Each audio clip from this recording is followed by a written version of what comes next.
dimanche 3 juillet 2022 stadium Iba Mar Diop ñu ànd ci ak les arènes ñu daal di teg 3 millions woote bapat bu mag ni fair play nag la ñu woote jël lamb ji daal di koy sargalee le roi des arènes Modou Xarañ Lo ci bésu le 3 juillet ñu ngi ciy xaar nag képp koo xamante ne ni champion nga ndaanaan nga di dund lamb bés boobu bésu lamb la bésu aada la bésu cosaan la ndax bés bi Ndeye Fatou Adama Jali la voix d'or moo koy way ànd ci ak keneen ki nga xamante ne ni moom mooy Maodo Faye le grand tambour dugg bi nag 2000 francs dong la foo mën a toog loose bi 5000 francs.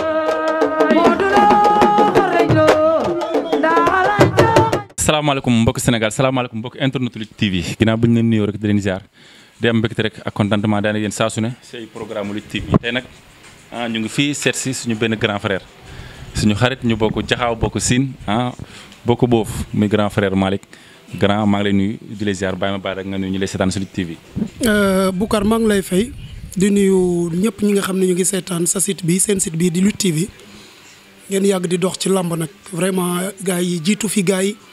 yi fekk leen fi ça veut dire que liggéey bi ngeen ci def rafet na trop mooy nuyu ñuy seetaan site bi yëpp. nga nuyu ñuy seetaan site bi yëpp mu nekk yaakaar naa lu am solo tey du ma laajte Malick Ngom ak arbitrage parce que xam naa ne yàgg nga si ni nga ko waxee uufar nga mbay cumikaay yàgg nga si làmb mais arbitrage est-ce que neex na en tant que tel. non neexul sincèrement neexul parce que lépp lu ñuy wax ne atte rek ça veut dire que neexul fu ñu waxee atte rek ça veut dire que. nit ñi mën nañ nangu mën nañ bañ a nangu waxatuma nag ci arbitrage bi nga xam ne milieu bu doy waar la parce que milieu lamb dafa doy na waar trop sax mais moom arbitrage moom neexul parce que nañ la fa saaga nañ la fa agressé nañ la sa wax lu ne te effectivement à part bëgg-bëgg bi li nga fay amee li nga fay jëlee demeewul noonu. li nga fay jëlee demeewul noonu mu nekk métier boo xamante ni ñu ko waxee rek amaana sax am ngeen yeneen métier en dehors de lamb waaye ni nga ko waxee rek comme amour bu moo leen si bàyyi risques yi. bon risques yi effectivement comme je te dis parce que des fois nga nekk ci làmb di atte loo xam ne mën na juum mën nga wax dëgg mais mën nga wax dëgg sax te ñu lay saaga te ki lay saaga mu leer la ne peut-être bu dee doon dox sax xalaatu ko wala toppul sa ginnaaw mais loolu rek moo ci gën a loolu moo ci gën a métti waaw mooy inconvénient yi agression yi sax taxul mu demee noonu léegi parce que bu ñu génnee làmb ñun ñëpp ay ànd ku ne xam na sa morom ku ne xamante nañ mais ay toog fii ci tribune koo xam ne vraiment xamula fenn mosula gin fenn di la saaga ci loo xam ne leer na ne ñàkk xam moo tax mu lay saaga waaw loolu moo ci gën a métti quand même. ñàkk xam boobu noonu nag man si laa gënoon sax bëgg ñu ñoo gën a accentuer muy mbër yi ba si amateur yi parce que yaakaar naa tey amateur war na mën a dem ba maîtriser règlement man sax des fois ma ñëw si làmb bu tirage bi démarré war naa mën a xam ñuy daje des fois ñaari mbër jàppante may compter nombre d'avertissement yi kenn ki am ak yu demee noonu yaakaar naa ne loolu tey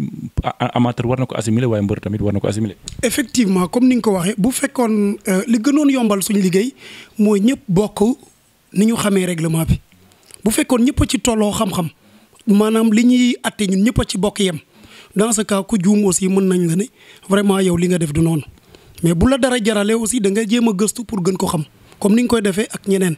parce que da ngay gis ñoo xam ne dañuy woote di laajte ci règlement wala ñu gëstu jël seen bopp ba xam ne lii bu amee lii mooy atte bi mais da ci am nag ñoo xam ne dañu yor seen i mbër bu arbitre bi defee loo xam ne dafa arrangé seen mbër duñ mës a wax mais bu dee li ñu def dafa arrangé wul seen mbër nag ci la saaga yi di commencé wutuñu yoon la wutul nekkul yoon mais vraiment métti na parce que tirage bi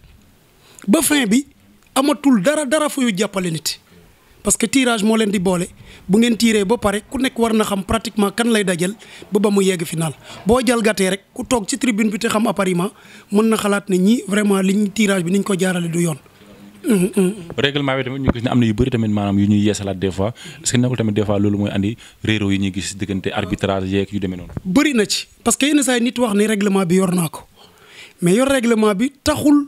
nga def ci lecture bi nga xam ne moom la arbitre di def lecture règlement bi français lañ ko bind da ngay lire comprendre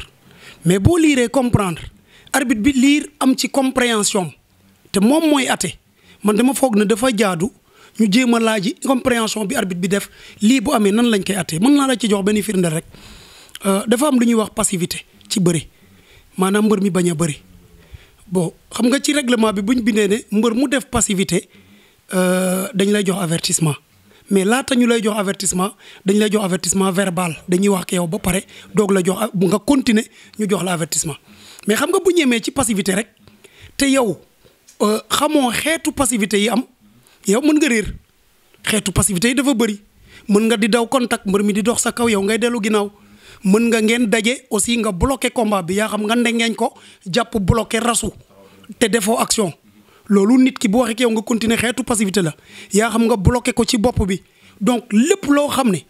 day tere combat bi sotti rek ci xeetu passivité la bokk mais ki nga xam ne xamu ci loolu mën na juum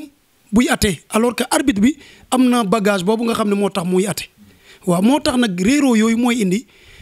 jaxasoo yi entre amateur wala du amateur sax mais ñiy supporter ay mbër parce que amateur dëgg moom du yàq làmb mais entre ñiy supporteru mbër yenn saa yi ñooy indi yenn fitna yi. yenn saa yi ñooy indi yenn fitna yi benn exemple am na si muy la fois passé diggante Serigne Ndiaye ak Doudou Sané nga xam ne ñoom ñaar des fois bu ñuy bëre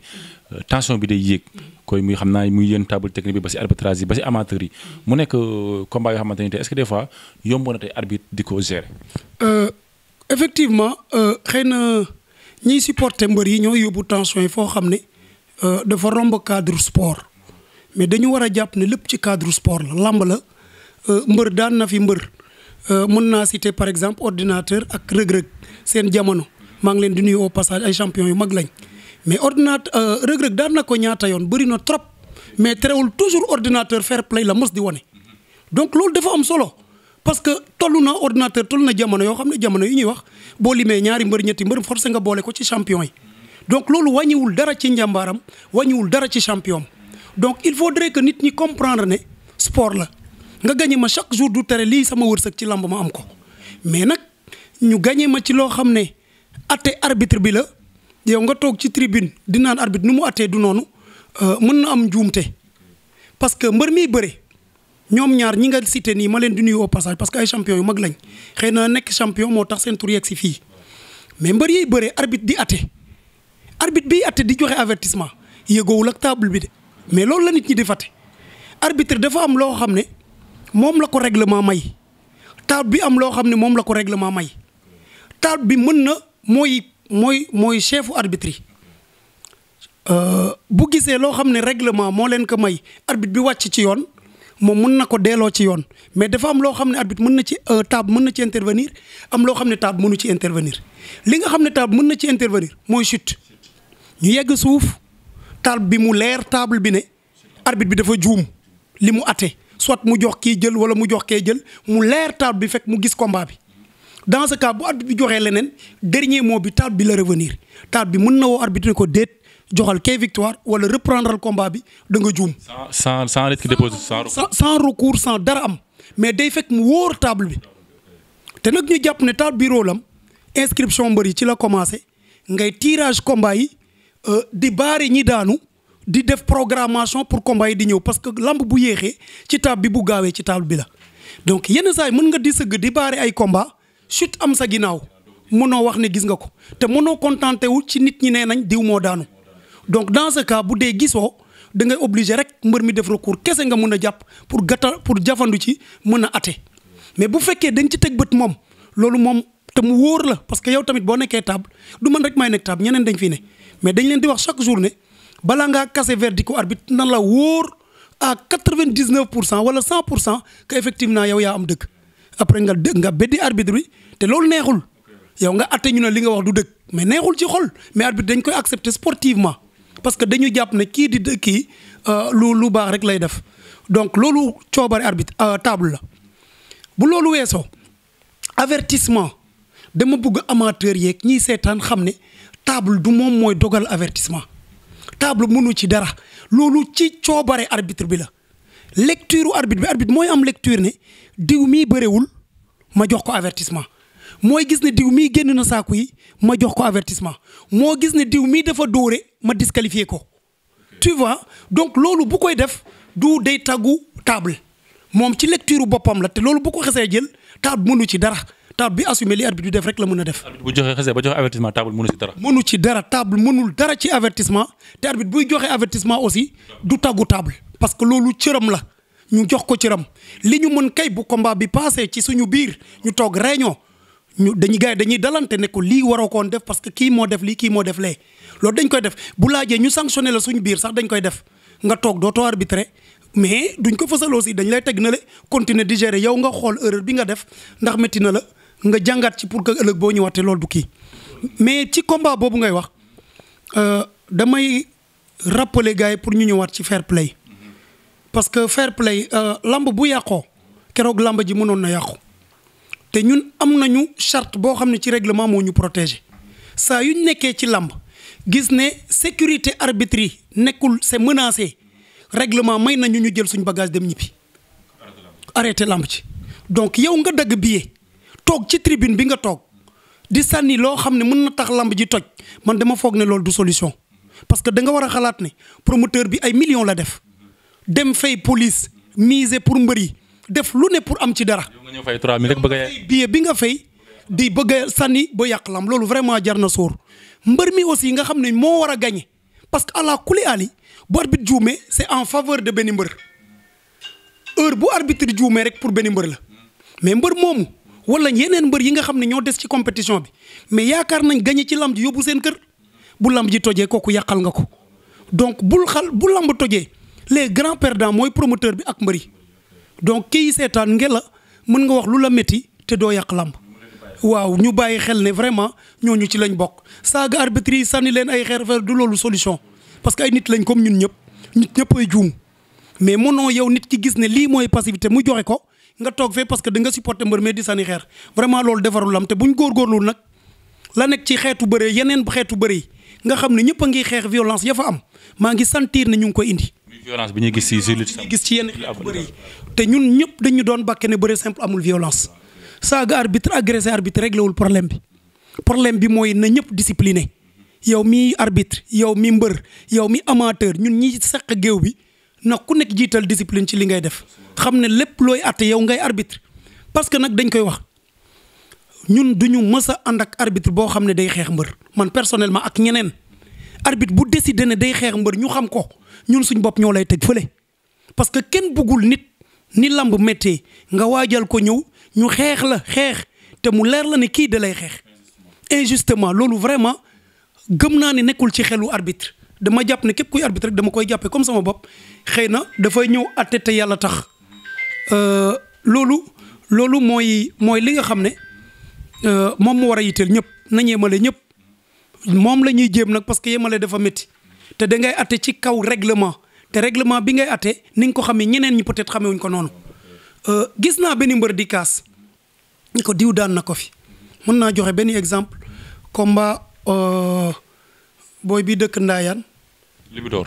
non Ndaayaan te mu doon bokk ci équipe nationale équipe nationale yàgg na xaw na bàyyi xaw ma yenn xaw ma Ndaayaan yooyu la dëkk mu doon bëreeg Ganja Fama ci 5 millions xaw ma 10 millions yooyu moom dafa rasu mbër mi nekk ci ginnaaw maanaam ci booru saak yi la moom mu rasu ko nekk ci biti mbër mi des ci biir def 4 appuis effectivement Ganja def na 4 appuis mais fekk na mbër mi mu ngi ci biti te règlement def la ne mënoo gagné nekk ci biti ay amateur saaga nañu sañuy xeer mais ñëpp ñu jege woon dañ leen ne booy gagné da lay fekk ci biir parce que dès l'instant que tu es dehors yaa ngi ci biti ki ci bis bu tëddee sax ce n'est plus une chute te pourtant règlement la mais peut-être ñooñu mu ne loolu xaw ma ko woon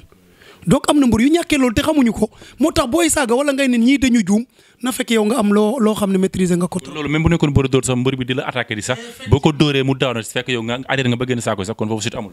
boobu chute amul parce que gis naa maa ngi koy gis ci combat bii passé rek Fourrière ak adversaire bi mu amoon Fourrière déposé woon na recours mais bi recours bi génnee. waaw voilà très bien bi recours bi génnee action bi taxoon ñoom Fourrière déposé recours dañu gis ne commission bi ko atte li ñu bind ci li ñu atte mooy PV bi action bi tax Fourrière waa ji daanu fekk na Fourrière mu nekk ci zone B mais loolu peut-être ñoom biñ koy def xamuñu ko donc mënoo gagné nekk ci biti booy gagné da lay fekk ci biir loolu rek mooy tënk bi mbër mi def action génn ci biti ki des ci ginnaaw daanu chute boobu duñ ko valider dañuy ñëw rek sifflé waat mais boo nekkee ci kaw gis chute bi rek te xamoo charte boobu da ngay saaga ne dañu far te day san demewul noonu. mu nekk liggéey bu métti parce que man tam dem naa mar ñu dóor fa arbitre ba mu daanu ma dugal image yi mais bi ma demaatee dama ko ne dugal naa image yi mais nekk pour humilier la mais dama ko dugal pour alerter yéen ñiy arbitre nekk ci àll bi maanaam jafe-jafe yi nga xamante ni tey yéen a ngi koy jànkonteel risques yi nga xamante ni tey yéen a ngi koy am bu ngeen di arbitrer est-ce que yéen ñi nga xamante ne nekk fii tamit seen kaddu am porté est-ce que yéen a ngi sóoraale arbitre yi nekk si àll bi. loolu nekk na acte bu ñu ñaawlu ñun ñëpp parce que arbitre boobu jógee këram ñëw pour atte indi ko yow nga jógee fee ñëw agressé ko franchement loolu nekkul lu rafet nekkul luy jëmale lamb kanam xëy na ka ko def arbitre ba moo bàyyi mu sedd mais su ko neexoon civilement mu dem porter ko plainte wut certificat médical dem déposer plainte ñu jëli ko te pourtant bu boobaa après mbokkam yi ñooy wéer rek di ñaan di def lu ne bu dee acteur boo xam ne nag ci lamb la nit ñi xam ko mais ca lay gën a grave parce que mën nga ko topp civil ba pare mën waa CNG aussi mën nañ ko topp mais même bu dul loolu sax kooku aussi dafa am ay mbokk am ñoo xam ne ñooñu la nekkal ñooñu mënoon nañ réagir mu nekk bataille rangée boo xam ne xëy na mën na ëpp dayoo daal te loolu dama jàpp ne du loolu mooy defar lamb nañu xoolaat comportement yi buñ bëggee lamb ji ñuy def vraiment jëm kanam ndegem mbër mi am na léegi foo xam ne mën na ci làqoo bu dee liñ laate d'accord nga dem def sa recours loolu règlement may na la ko benn arbitre du mëre mbër parce que dafa def recours bi daf koy mayaat ñu gis ne kii day amaat occasion pour attewaat mais du parce que bu ma déposé rek ñee dañ may jëppi non non non au contraire ñeneen nag ñu ngi gis ne côté xaalis bi. côté am na jàpp ne xaalis bi maanaam CNG day liggéey. moo tax ma ne heure bu ñu gisee chute ci commencement maa ngi koy wax mu leer ñu ne lii chute la soxlawul sax mbër mi di fa ñëw da ngay gis yenn saa yi mbër daw si tab bi ñu dàq ko parce que am nañ lu leer ne jarul sax muy ñëw ñu kase ko xaaruñ ci xaalis côté xaalis boobu yàgg na trop ba loolu di amee mook règlement bi ñoo ànd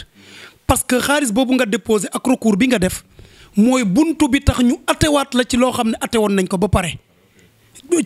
ci règlement yëpp noonu lay demee da nga joxe gars yi atte la bu ñu attee ba pare nag la nga joxe moo tax non seulement lamb ji arrêté moo tax aussi ñu delluwaat la ci dëgg boo waree am dëgg nga am boo warul am nga doo am nekkul ne damay joxe nag damay am dëgg boo joxe te joxe woo image woo ne yaa am dëgg aussi mën nga ñàkk te terewul duñ def li nga bëgg. yaakaar naa ne mu nekk lu am solo pour ñu bañ a abuser sa temps rek su fekkoon ne maanaam am na waaw côté inscription yi parce que tamit dañuy gis ne des fois am ñu jàppee ay favori du ñu ñëw ñu inscrire leen des fois gars yi naan non inscription bi gars yi dañuy tànn ñu leen neex. très bien Boucar loolu question boobu moom laa gënoon soxla sax pour gën a leeral parce que lu nekk dégg naa ko ci te yàlla xam na ne pour lu neexal lamb rek moo tax ñu ciy dem xoolal lamb day am nga jóge fii ay 9h dem toog. pour rien que mën a jaaral lépp ci yoon ñib si ay 22h 23h kenn fayu la loolu mais lépp pour bégal amateurs yi mbër yi aussi mën a nekk dans des conditions de compétir nga may ma rek ma rappeler waat histoire bi Dakar benn drapeau moo fi doon am bu ngeen fat ñi yàgg di seetaan lamb man temps yi may uuf ci mukaayu tombe fii ak ñeneen ñi doon bëre génération ngeen di seetaan def lañ benn drapeau la doon dem mu nekk open ñëpp daje ba gars yi dem ba ci biir gis ne am na catégorie gu ndaw goo xam ne ñu ngi ca àll ba mais bu ñëwee fii Dakar mënuñu évoluer parce que benn drapeau la te mënuñu rivaliser ak yenn poids lourds yi ay réflexion di dem ci jamono Alioune Sarr ma koy nuyoo passage ay réflexion di dem bañ na léegi bu mise bi yëgatee temps dañ ko def ñaari catégorie bu ëppatee 2 millions dañ ko def ñaari catégorie pour may catégorie yu ndaw yi loolu moo indi histoire bi léegi nag comme mbër saa yooyu am licence am na catégorie am na poids bu nekk sa licence parce que sport de combat la dañu jàpp ne ñii jongante dañu war a tolloo poids wala ñu jegelante ci bu dee catégorisation bi am na ñu jëlee catégorie parce que boo seetee drapeau chef de l'État ak CEDEAO 5 catégories moo cay am 66 76 86 100 ak plus de 100 bi ci digg bi 86 la ñoom ñu jëlee ko foofu nekk ko ñu jëlee 86 wàcc ci suuf na nekk benn drapeau li jógee 86 dem ci kaw nekk poids lourd xaalis bi aussi ñu xaajee ko noonu pour may chance ñooñu nga xam ne ñu ngi leen doon jooyal ñu nekk ci arbitre mënuñu évoluer Dakar ñu ne léegi désormais noonu lay demee mais pour génnee catégorie de poids yi nag dañ koy peser parce que kii taxaw rek mënoo ne catégorie bii la catégorie bee la nekkul affaire wu juddu ay kii démb la juddu kii barke démb la juddu poids la parce que dañuy rivalité ay doole poids bii boo nekkee 86 wàcc ci suuf nga bokk fee boo ko ëppee doo bokk fele ñu dem jamono di dox. ba CNG bu bees ñëw ñoom Bira Sène ma leen di nuyoo passage ñu yokkaat mayaat chance yeneen catégorie ñi nañ ko def 3 catégories benn catégorie bi mu jëlee 76 kilos wàcc ci suuf beneen catégorie bi jël 86 parce que moo gënoon bëri ñoom ñu ne amateur ak ñu bëri ne am na xeetu catégorie yoo xam ne yegguñ ci plus de 100 yi te ëpp nañ 86 ci ay waxtaan ñoom ñu dem ba tënk ne léegi 86 bi dañuy yokk baar bi ba 90. ku ëppati 90 1 gramme sax nga dem ci poids lourd mais loolu yëpp balance moo koy déterminer ñuy xëy ci loolu moo waral catégorisation poids yi te pour may chance ñi tuuti ñi nekk ci digg bi ak ñi nekk poids lourd ku nekk jël ci sa wërsëg parce que ñëpp a tolloo licence ba ñëwee ci tànneefu mbëri biñ demee ba loolu def ñetti catégorie wala ñaar dañ ne woon am na lamb bu amoon fes pak xaw ma fes mag jamono Ablaye Wade keroog amoon na ay combat yoo xam ne ëppoon na 200 et quelques mbër gars yi dañuy siffler ba 2 heures du matin parrain bi dafa ñibbi télé bi doon def direct dafa arrêté ba gars yi ne lii jëmalul lamb kanam mais léegi ñëpp mënuñu di bëree Dakar mais dañuy di limiter léegi mbër yi loolu mooy indi limitation yi ñu dem waxtaan ba def 128 lutteurs ñetti catégorie yëpp warul romb 128 lutteurs 128 yi nuñ koy xaaje ñu ne catégorie bi gën a ndaw ñu def ko 32 catégorie bi nekk ci diggante bi comme moo gën a bëri ñu def ko 64 beneen catégorie bi nekk poids lourd ñu def ko 32 gars yi xaatim ko ci ay këyit envoyé ko région yëpp envoyé ko ñëpp indi ko teg mais ñun ñuy doxal loolu soo ñëwee Boucar nga yéeg ëpp 90 poids lourd nga mën a dem bu dee ay gramme nga ëpp may nañ la nga dem dawi wàññi sa poids ñëw yéeg te loolu sax ñun ñoo koy def faveur parce que bu dee c'est yow 30 minutes lañ lay may nga dem yow waroon nga pare avant ngay ñëw bi nga xamee ne yaa ngi compétir si mais terewul dañuy dawal compréhension ñu koy def boo ëppee 1 gramme nag ñu naan yow di jàpp ci di ñaan tab mais kuy ñaan tab pour mu jàpp ci koo xam ne dafa am ëpp poids mais da nga ko bëgg a jaxasee ak àddina man bokk naa ak ay mbër dëkk mën naa ko citer par exemple Cheikh Diagne yow dëkk ba nga dëkk Cheikh Diagne Ndofène la dëkk ma dëkk boofu benn la Cheikh Diagne nag xale bu tuuti rakku Latir Diagne boo xam ne tànk lay def moo fi nawoon ci 10 millions jak si moo ko ngóor ñaax daan ko mais rakku kooku xele la mu ñëw Cheikh Diagne bi mu ñëwee Dakar mais dafa yëg balance am ëpp ñu ne grand ma ne ko non règlement moom règlement du man maa ko lal mais pour jëmal lam kanam la lii sa poids lourd la mais mu dem comprendre dem bëri poids lourd Mamou Zidane dinaa ko citer sama waay la dama koy tooñ mais terewul du ma ko faral 5 millions 10 millions am na fi mu ñëw yéeg ëpp 2 kilos ñu ne ko doo bëri règlement la lu ne wax na ko ma ne ko mënta nekk donc bu loolu amee entre ay nit di la woon nit bindal diw moomu ëpp ay kilos man damay jàpp ne boo ko defee ñooñu lay woon ne bindal diw dañ lay pousser pour nga tapale te wax dëgg fa yàlla nañu yemale ñëpp mbër mi bëgg a bëri ci catégorie na jéem a seet nu mu wàññee poids parce que buñ ne 10 millions am na tel am nga une semaine pour nga gérer ko heure bu la neex nga daw ba ci pharmacie xool sa poids après bu dee jege na nga jéem seet noo ko wàññee ba jour ji comme ça nga pratiquer léegi taneef bi nag dañuy inscrire mbër yi dañuy ñëw inscrire ni ñu ñëwee par ordre d'arrivée donc wax naa leen sànq ne nombre bi dafa am fu mu yem léegi imagine yow Boucar nga ñëw jël waa jaxaaw yëpp nga bind seen tur ñun bu ñëwee di bind ñu woote waa jaxaaw yëpp nombre bi yem ci waa jaxaaw ñu dem tirage mbër yi gën a tax amateurs yi seetaan si ñu ne fekk nañ mu fees amateurs yi loolu ñoo gën a ñaxtu loolu ne ko dafa am mbër yoo xam ne ñoom ñooy indi amateurs yi dafa am mbër yoo xam ne ñoo gën a tax bëre simple te ñooñu mbër yu def seeni preuve la ñu teg ci bët ku leen jël aussi ci condition yooyu nga xam ne dañ ko prouver man je pense que kooku kenn du warul wax ku mel ni Doudou Sané ñëw ci lamb nga ne ko favori la foog naa loolu warul déranger kenn ku mel ni Serigne Ndiaye ñëw ñu ne favori la du rang ku mel ni ñooñu mën naa ci lim ay ngel jon ñooñu noonu nga xam ne ay caaka jël nañ fi àllam lu bëri ay franc mais imagine ñooñu ñëw ñu ne ko mat na nga ciy dugal ay mbër yoo xam ne leer na la ne mënul tax kenn xamu leen dëgg la am na fu ñu leen war a xamee mais kenn xamu leen ñu ne nag nañu couper la poire en deux maanaam benn xaaj bi ñun ñoo koy tànn pour jàppale promoteur bi jàppale amateur yi gën a encourager mbër yi aussi ñu mën a prouver pour gagner beneen xaaj bi ñu may chance ñi nga xam ne mosuñu am occasion prouver mais noonu nu ñu leen mën a mayee chance ni ñu ñëwee bindoo ordre d'arrivée waaw ni ñu teel a ñëwee bu ñu ñëwee rappel ñu ne diw ñu jël mais d'abord favori yi la ñuy njëkkee pour may leen ñu dem favori yi ci ligne résultat yi ñu def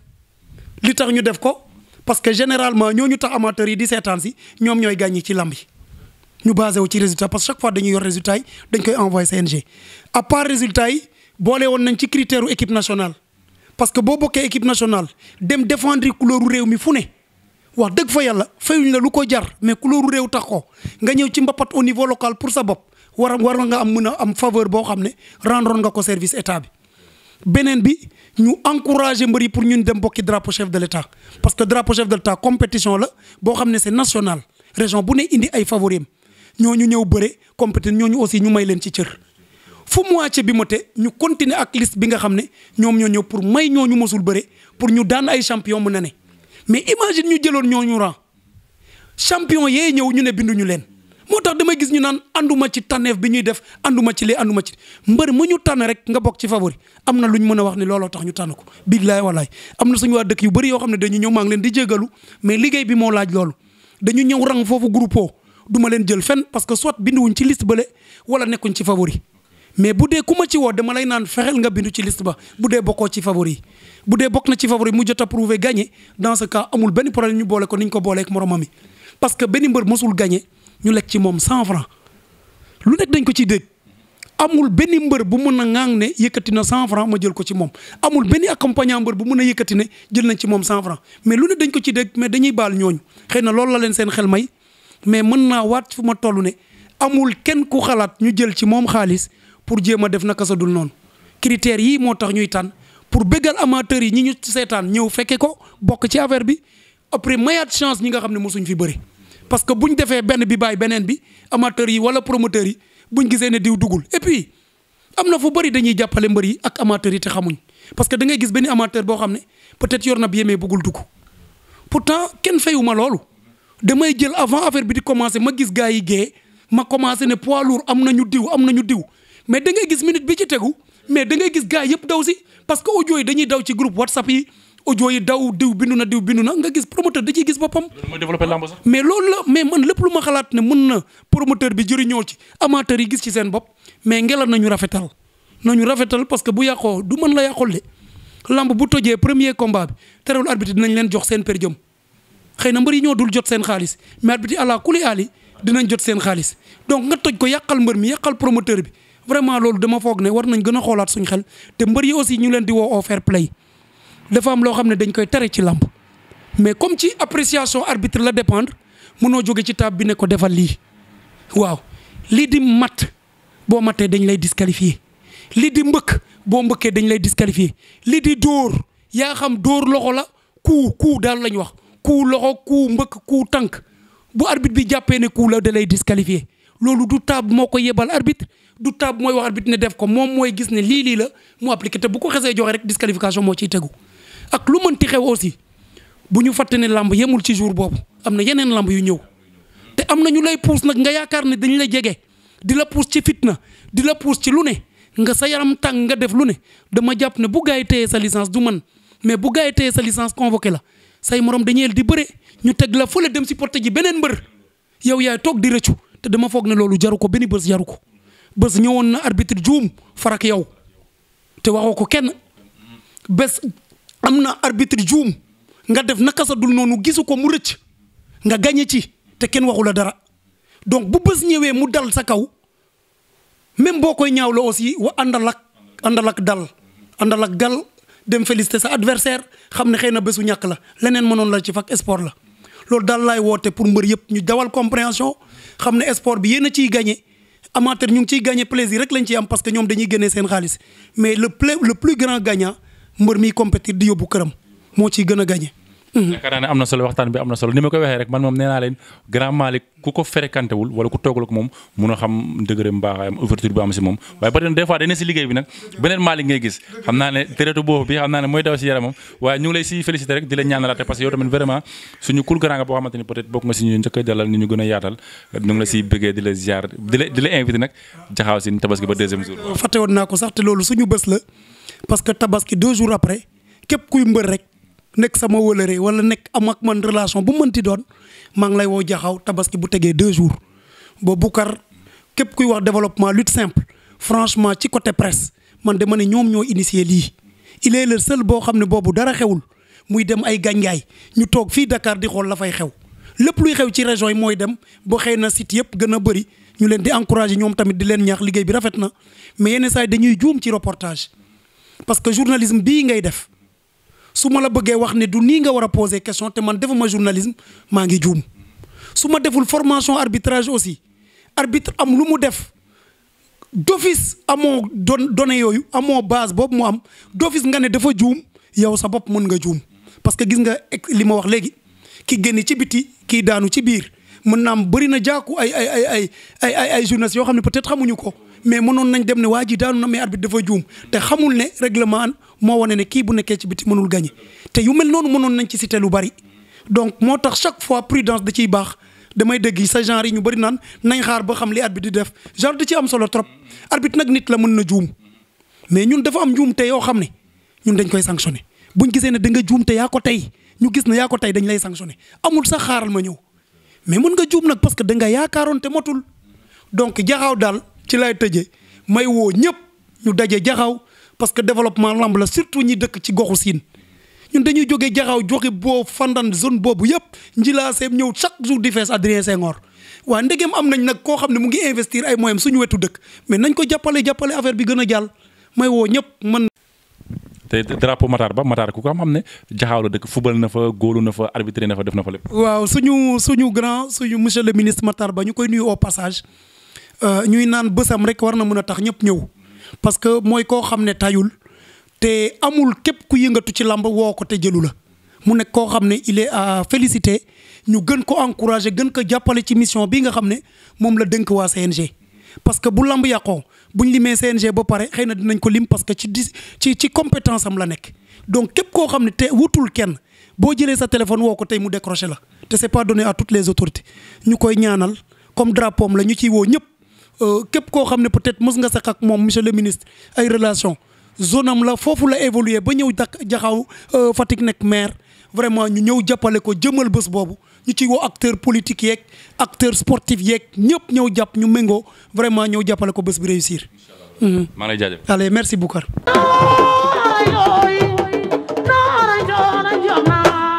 mbokki amateurs yi déglu leen bés bi yegsi na dimanche 3 juillet 2022 stadium Iba Mar Diop ñu ànd ci ak les arènes ñu daal di teg 3 millions woote bapat bu mag ni fair play nag la ñu woote jël lamb ji daal di koy sargalee le roi des arènes Modou Xarañ Lo ci bésu le 3 juillet ñu ngi ciy xaar nag képp koo xamante ne ni champion nga ndaanaan nga di dund lamb bés boobu bésu lamb la bésu aada la bésu cosaan la ndax bés bi Ndeye Fatou Adama Jali la voix d'or moo koy way ànd ci ak keneen ki nga xamante ne ni moom mooy Maodo Faye le grand tambour dugub bi nag 2000 francs dong la foo mën a toog loose bi 5000 francs